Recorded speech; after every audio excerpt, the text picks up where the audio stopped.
19세기 말에 대한제국 고종이 이제 우리도 제국이라 대한제국으로 선포했습니다. 그러면서 교과서에 나오는 이범윤을 시찰사로 파견하는 이제 그 지역을 지배하려고 애를 씁니다. 사실은 간도를 조선의 식민지로 삼으려고 했던 거죠. 근데 식민지라고 얘기하면 원래 우리 땅이 있을까? 그런 생각은 별로 없었던 것 같아요, 사실. 그래서 재밌는 게 뭐냐면 1901년 한번 보겠습니다. 1901년에 대한제국이 러시아하고 무슨 얘기를 하냐면 간도를 대한제국과 러시아가 함께 통치하자라는 조약을 시도를 합니다. 간도가 이제 주인이 없다 보니까 서로 다 먹으려고 하는데 대한제국도 잠시 그런 노력을 한 적이 있었다는 거예요.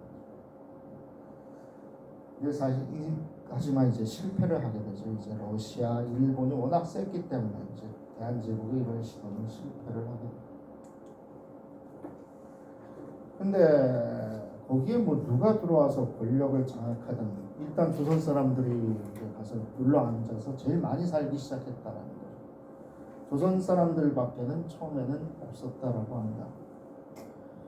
그러면서 또 이제 한국에서 하던 것도 하죠. 그러니까 뭐 처음에 먹는 게 제일 중요하죠. 논농사. 두 번째 옷, 하얀 옷, 한복. 그 다음에 뭘 하냐면 이제 옷 잘 입고 잘 먹어요. 뭐 배부르게 먹으면 그 다음에는 해야 되는 게 애들 가르치는 거. 이때부터 학교를 세우기 시작합니다. 그냥 간판만 달아놓은 서점 서술 최초의 학교라고 하는 그런 데가 1906년 초가집 한 채였겠죠. 세웠는데 여기서 이제 본격적인 근대 교육을 시작합니다. 그 교육이 뭐 한문 서당 선생님도 있었고 아니면 기독교 선교사들도 있었고 하지만 제일 중요한 건 우리는 조선 사람이다라는 얘기는 누구나 다 공통적으로 가르쳤다라는 거죠. 그 다음에 2년 있다 뭐 학교가 무지한 게 많습니다. 유명한 게 지금 완전히 다 없어졌다가 지금 복원을 해놨는데 명동학교라는 학교를 설립을 합니다. 굉장히 중요한 학교죠. 재밌는 게 이제 명동이라는 학교 이름이죠. 명동, 명자는 밝을 명이죠. 밝히다 이런 뜻입니다. 뭘 밝히냐면 동쪽을 밝힌다. 1908년이면 1905년의 일제가 조선의 이 외교권을 박탈하고 통감부를 세웠던 시절이죠. 10년에 아직까지 1910년 완전히 합방은 이루어지지 않았지만 일본이 점차적으로 조선을 식민지로 만들어가고 있던 때였는데 이때 함경도 지역의 지식인들이 넘어가서 이 학교를 세우고 여기서 이제 학생들을 교육하면서 그 목적이 뭐냐? 우리가 언젠가는 동쪽을 밝혀서 조국을 되찾아야 한다라는 그 이데올로기를 학생들에게 불어넣었다. 그 다음에 중요한 게 이제 식민지가 됐죠. 1910년에 나라를 빼앗겼습니다. 그 다음에 건너가서 뭘 세우냐? 신흥무관학교를 세웁니다. 이 신흥무관학교는 우리나라 국군의 전사라고 얘기할 수 있는 곳입니다. 여기서 이제 독립군 장교들을 배출하죠. 그리고 45년까지 이어지는 독립투쟁에서 선도적인 역할을 했던 사람들이 이 신흥무관학교 출신입니다. 무슨 돈 가지고 샀을까요? 근데 뭐 돈 걷었겠죠. 근데 뭐 만주한 사람들이 돈이 얼마나 있겠어요. 그래서 뭐 여러 가지 뭐 돈 열심히 걷기도 했습니다만은 뭐 그 중에 굉장히 중요한 역할을 했던 분이 이제 이회영이라는 분입니다. 제가 제일 존경하는 우리 역사에서 제일 존경하는 분 중에 하나인데 이분의 선대를 따져서 올라가 보면 아마 다 아시는 분일 겁니다. 선조임금 때 아주 유명한 사람이죠. 영의정을 지냈던 이항복이라는 오성과 하는 들어보셨죠? 그 오성 이항복이 이분의 선대입니다. 그리고 이 집안은 엄청난 집안, 경주시 집안의 어떤 이 대대로 나온 사람들, 그 사람들은 잘 모르시겠지만 아주 중요한 사람들입니다. 그 집안의 이제 후손인데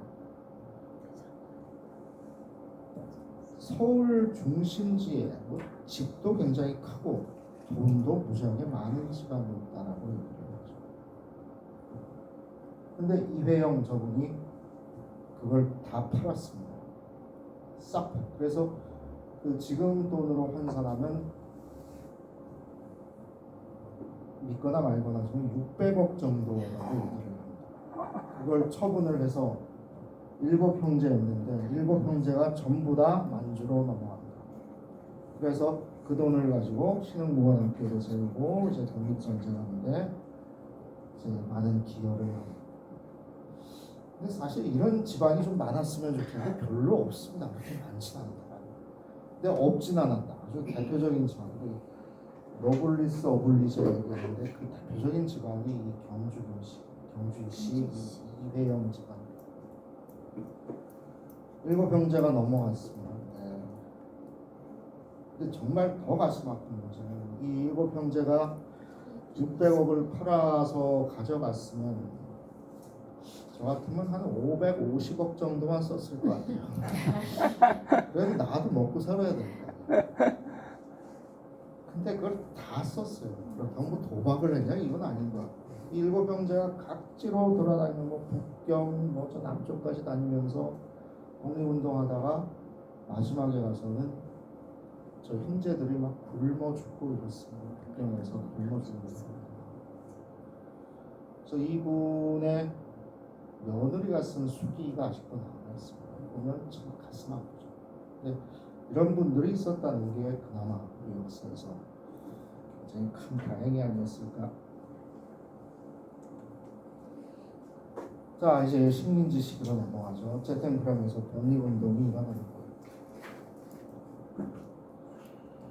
근데 우리 독립운동 아마 학교 다니실 때 다 배우셨겠죠. 1910년에 나라를 빼앗기고 우리 민족이 가열차게 독립운동을 해서 이제 결국은 45년 해방됐다.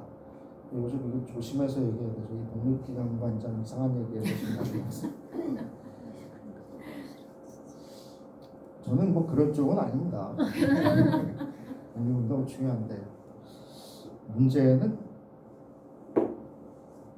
우리 여러 선생님들 학교 다닐 때 배운 독립운동 어떤 사건들이 있었을까요? 예? 봉오동 전투, 청산리 전투, 또 제일 중요한 게 3.1운동이죠. 그리고 왜들 위열단 또 왜들 이러십니까? 독립운동사 연구가 굉장히 쉽지 않다는 거죠. 그리고 뭔가 얘기할 굉장히 어려운 부분들이 많습니다. 근데 1910년부터 한번 볼까요? 1910년 나라를 빼앗겼습니다.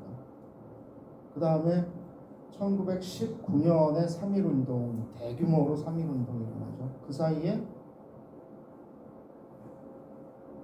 사실 별거 없어요. 제가 없다고 거짓말하는데 별로 없습니다. 안중근 의사 의거는 1909년 그 전이죠. 한일합방 전이죠. 근데 10년 동안은 잠잠했습니다. 잠잠했다라기보다는 좀 정신이 없었겠죠.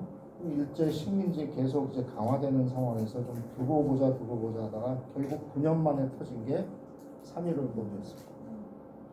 그리고 그 다음에 바로 3.1운동 나자마자 본격적으로 이제 만주에서 무장투쟁이 일어나고 이런 게 20년에 봉오동 청산리 전투였다. 근데 문제는 그 다음에는 그 대규모 전투가 잘 안 보입니다. 그 다음엔 어떤 식으로 전개되냐면 아까 말씀드린 의열단 같이 어떤 소규모 집단들의 어떤 그 개인적인 투쟁으로 전개가 됩니다. 우리 교과서에 나온 건 그게 다다. 근데 어쨌든 뭐 그런 상황에서 다시 이제 19년으로 돌아가겠습니다. 10년에 나라 빼앗기고 이제 그러다가 이제 9년 만에 거적적인 3.1 운동이 일어나죠. 1919년 3월 1일에 일어났습니다. 전국적으로 이게 거의 2달 동안 일어났는데 이 지역에서 어떤 사건이 일어나냐면 3월 13일에 용정 평야에서 2만 명이 모여서 항일 운동을 펼칩니다. 그래서 여기서 제일 중요한 운동이 이 연변에서 제일 중요한 운동은 예전에는 3.13 반일 의거였습니다. 근데 여기 따옴표를 쳐놨습니다. 저 따옴표는 그러니까 이 지역 역사는 굉장히 얘기하기 힘든 게 굉장히 단어 하나하나가 민감합니다. 지금은 이제 공식 용어가 중국에서 부른 우리는 교과서에서 가르치지도 않지만 중국에서 3.13 반일 운동이었다라고 얘기를 합니다. 근데 3.1 운동의 연장선이었던 거죠. 그리고 그때 썼던 독립선언문이 남아 있습니다. 그 3.13 운동 때. 근데 그걸 뭐라고 썼냐면 이게 잘 안 보이시겠지만 우리 조선민족의 독립이라는 얘기를 했습니다. 저기 가서도 독립이라고 제 간도 거류 조선인이라고 씁니다. 그래서 이거 키워보면 전부 다 독립이라는 얘기를 하고 있다. 근데 이 사람들의 정체성은 한국하고 전혀 다르지 않았다라는 거죠. 여전히 만주에 가 있으면서도 조선의 독립을 위해서 이제 싸웠던 그런 사람들. 여전히 자신들의 조국은 조선이었다는 거죠. 이 독립을 위해서 이제 싸웠는데 지금은 중국에서는 이 독립이란 표현을 쓰지 못하게 합니다. 이 사람들은 왜냐하면 이제는 중국 사람이니까. 근데 이건 굉장히 비역사적인 해석이죠. 이 사람들 버젓이 저때 왜 모였냐? 조선의 독립을 위해서 모였는데 지금 중국에서는 독립이 아니라 그냥 단순하게 반일 운동이었다. 이렇게 규정을 합니다. 이제 그게 이제 이 지역 역사의 굉장히 까다로운 부분이기도 하다. 요새 중국 가서 이제 뭐 저희 같은 사람들 학술 대회 이런 데 가잖아요. 그럼 그 전날 다 검열을 합니다. 그래서 아까 썼던 간도라는 표현, 간도라는 표현이 끼어 있다라는 표현이죠. 그래서 중국의 입장에서 보면은 거기는 엄연히 중화인민공화국의 영토인데 그따위 표현을 쓸 수 없다. 한국 학자들 간도 어쩌고 저쩌고 하면 발표 안 시킵니다. 3.13 독립운동 이렇게 쓰는 순간 마이크 꺼버려.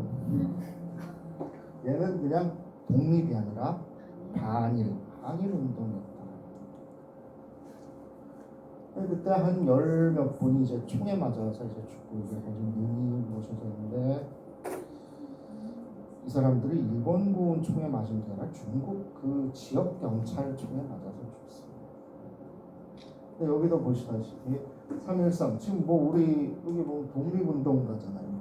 근데 그게 아니라 철저하게 3.13 반일 의사 이렇게 써놓고 지금 들리는 얘기하면 여기도 지금 못 들어가게 만들었다고 한국 사람들. 이게 자꾸 조선족들한테 옛날의 그 연고를 떠올리게 한다라는 거예요. 지금 중국 당국에서 계속 지금 신경 쓰는 게 이 지금 중국 조선족과 한반도, 뭐 북한이건 남한이건 간에 연관성을 이제 자꾸 지워버리려고 하고 있는 그런 상황이다. 자, 그러면서 이제 어쨌든 다시 이제 민족운동의 기운이 커지면서 또 이제는 좀 더 중학교들이 생깁니다. 5개의 중학교. 그 코딱지만한 동네에 중학교가 5개가 있었던 거죠. 그래서 이 조선족 청년들은 누구나 다 이제 이 정도 고등교육이죠. 지금 중학교 아니라 이건 고등학교 정도 되는. 그 중에 이제 제일 잘 남아 있는 게 대성중학이라는 곳입니다. 여기는 이제 앞으로 관광 가시면 가보셨죠? 대성중학교. 여기는 꼭 빠지지 않고 가는 곳입니다.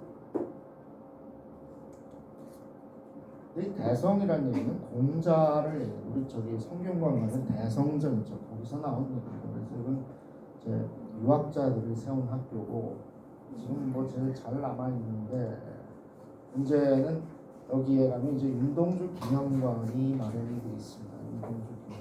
근데 윤동주가 대성중학교 나오진 않았습니다. 이게 왜 여기 들어갔는지는 잘 모르겠어요. 윤동주 시비와 이제 윤동주 기념관이 마련이 되어 있습니다. 윤동주 역시 이제 용정 출신이고요. 근데 이제 이게 몇 년 전, 지금도 문제가 되지만 난리가 났죠.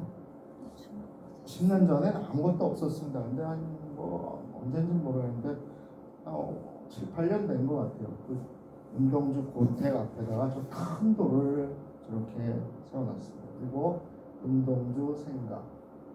문제는 근데 저 위에 구절이죠. 중국 조선족 애국 시인. 저게 이제 한국에서 난리가 났어요.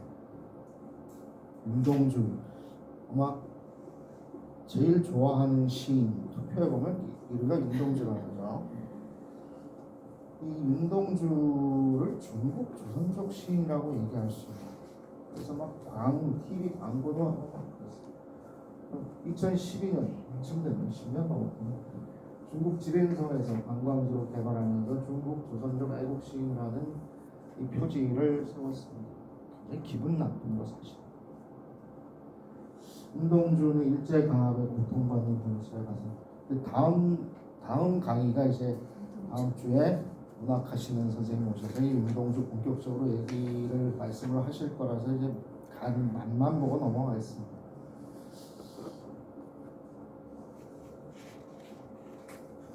이게 이제 문제가 되는 거죠. 중국 조선족 시. 그래서 논쟁이 벌어지고 있는데 윤동주가 쓴 시가 한국 문학이냐 중국 조선족 문학이냐.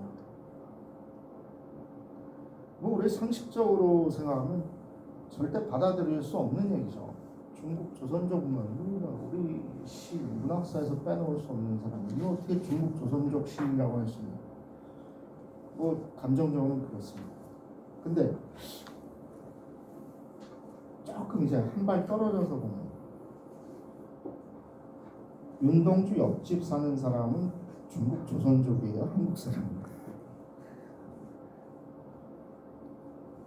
옆집 사는 사람은 중국 조선족이죠.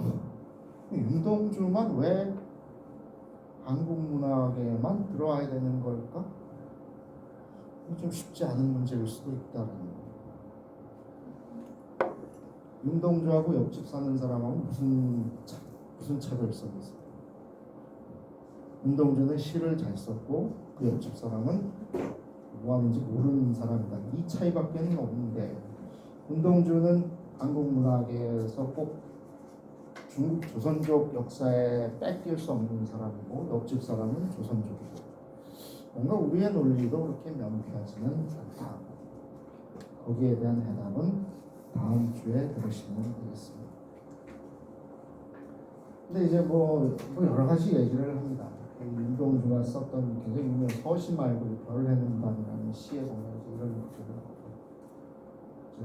태, 경, 옥 이런 이국 소녀들이라고 얘기를 하고 있습니다. 그래서 이걸 우리나라 여자의 이름에 태 이런 글자 안 쓰죠. 옥자는 씁니다만 경옥은 씁니다만 중국 사람들 이름에 주로 쓰는 글자. 그런 의미에서 윤동주는 분명히 한국의 민족적 정체성을 여전히 가지고 있었다 이렇게 주장을 하는데 지금부터 얘기하는 문제는 이게 민족적 정체성과 이제 국적이라는 문제가 과연 일치하느냐의 문제. 점점 복잡해지게 됩니다. 그다음에 어쨌든 그 지역에서 우리 아까 말씀드린 1920년에 대규모의 이 독립전쟁사에서 빼놓을 수 없는 게 이제 봉오동 성산 전투죠. 뭐 이런 것들이 이제 여기서 주로 일어나는데 이게 몇 년 전에만 해도 중국에서 이제 군대 가지고 큰 기념비를 세웠는데 점점 지워요. 뭐 비석에 저 보면 뭐라고 써 있었던 것 같은데 싹 지워버립니다. 무슨 얘기 있었나요? 독립 이런 얘기 있었어요. 근데 이제 거기 남아있는 조선족 학자들은 뭘 하냐면 이거 아까 명동학교 건물 복원하면서 기와를 오는데 저기다가 몰래 또 이제 타입기를 새겨놓고 그렇습니다. 저 이제 식민지 때 독립운동 하던 사람들이 들었던 깃발이니까. 저런 흔적을 이제 몰래 남겨놓고 발각되면 또 지워버리고 뭐 지금 저기서 이 역사 전쟁이라는 게 뭐 말도 안 돼요. 근데 사실은 끝났습니다. 이제는 거의 지금 한국적인 전통과는 거의 단절된 그냥 중국의 일원으로서만 이제 역사를 얘기할 수 있겠다. 그런데 이제 1920년부터 이제 청산리 봉오동 전투 때 이제 일본 놈들이 당했죠. 그러니까 이제 본격적으로 이제 저기 진출하게 됩니다. 그러면서 여러 가지 사건들을 일으켜서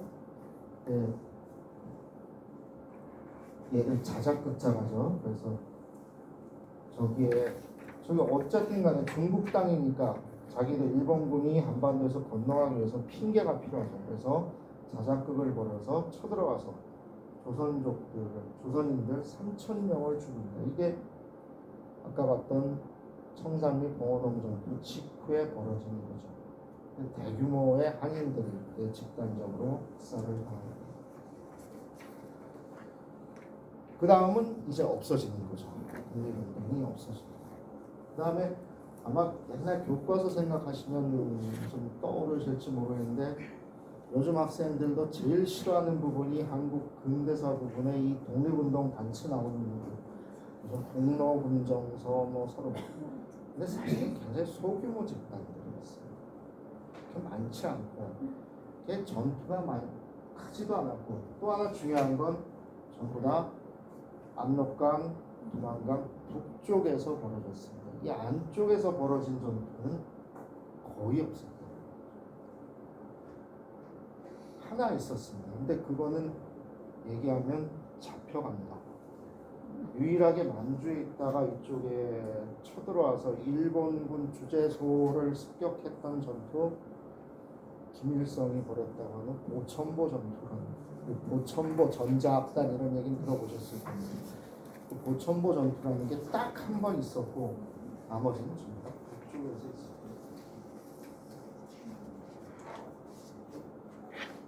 자, 그러면서 이제 1930년대 일제가 본격적으로 만주로 쳐들어가는데 이제 여기는 좀 힘드시죠?